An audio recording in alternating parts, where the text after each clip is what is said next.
কুমিল্লা ক্যান্টনমেন্টের পাশেই কুমিল্লা থেকে যে সিলেট যাওয়ার যে রাস্তা, বাউন্ডারি যাওয়ার যে রাস্তার পাশে, পশ্চিম পাশে দ্বিতীয় বিশ্বযুদ্ধে যারা মারা গিয়েছিল তাদের যে কবরস্থান, আমরা সাধারণত এটাকে ইংরেজদের কবরস্থানে বলি, কিন্তু এখানে না, ইংরেজদের ছাড়াও কিন্তু এখানে মুসলমানদেরও কবর আছে, আলাদাভাবে তাদেরকে সমাহিত করা হয়েছে পাহাড়ের উপর। তো 1945 সালে বিশ্বযুদ্ধের সময় যারা এই উপমহাদেশে, বরঞ্চ বার্মা, এই বাংলাদেশ, পাকিস্তান, ইন্ডিয়া, এই এলাকার যারা মারা গিয়েছিল সৈনিক, এই এলাকায় তাদেরকে সমাহিত করা হয়েছে। এই ইয়েটা খুব সুন্দর, অত্যন্ত মনোরম। আপনার চিন্তা করতেও আশ্চর্য লাগে, আজ থেকে প্রায়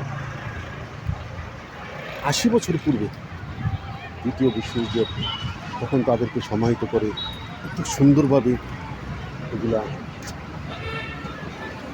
পুনঃস্থাপন করা হয়েছে।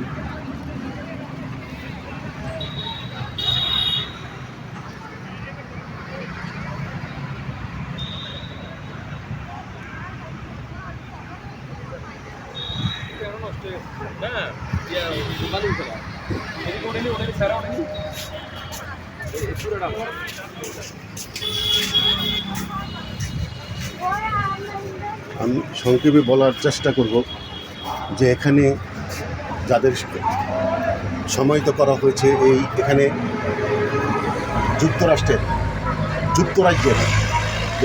যুক্তরাজ্যের ব্রিটিশদের 357 জন, কানাডার 12 জন, অস্ট্রেলিয়ার 12 জন, নিউজিল্যান্ডের 4 জন, দক্ষিণ আফ্রিকার 1 জন, এই অবিভক্ত ভারতের, পাকিস্তান, বাংলাদেশ, ভারতের এখানে 178 জন, রুডিশিয়া 3 জন, পূর্ব আফ্রিকার 56 জন, পশ্চিম আফ্রিকার 86 জন, বার্মার 1 জন, বেলজিয়ামের 1 জন, পোল্যান্ডের 1 জন, জাপানের 24 জন এখানে সমাহিত করা হয়েছে।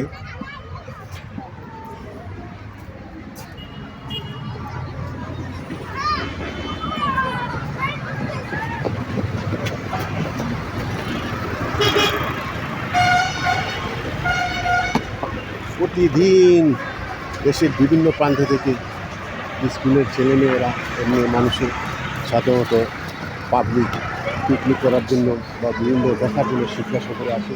আপনারা দেখছেন এখানে এই সকাল থেকে, আজ শনিবার,